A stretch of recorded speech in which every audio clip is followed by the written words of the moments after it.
Ассалаумағалейкум, құрметті ағайындар. Бүгінгі сіздермен бөлісе кетейін дегенім біздің ұлы қазағымыздың дәстүрі бойынша жамбас жайлы. Жамбас неге тартылады, кімге тартылады, не себептен тартылады? Енді жамбас дегеніміз жалпы сүйектің бәрінде өзінің орны бар. Ал енді жамбасқа келетін болсақ, бұл бастан кейінгі жүретін өте сыйлы сүйек. Жамбас осы үлкен кісілерге тартылады, сыйлы кісілерге тартылады, құдаға тартылады. Жалпы отырыста, дастарханда отырған кезіміздегі соның ішіндегі ең сыйлы, ең үлкен адамға тартылады, беріледі.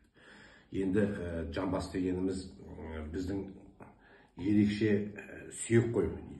Жамбасты біле білсеңіздер, бұл бүкіл мүшедегі, бүкіл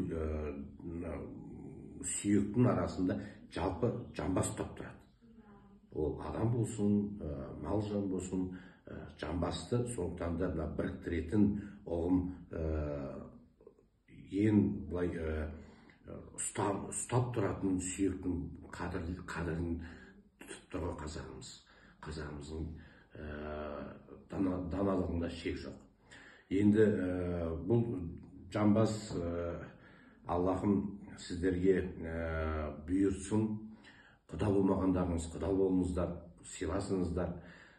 Қыз бермегендеріңіз қыз беріп, ұлдарыңыз үйленіп, өбірлі шүбірлі болып, қазағым әрқашанда дастарханның сыйлы кісі болып, алдарыңызға осындай жамбас тартылып тұрсын.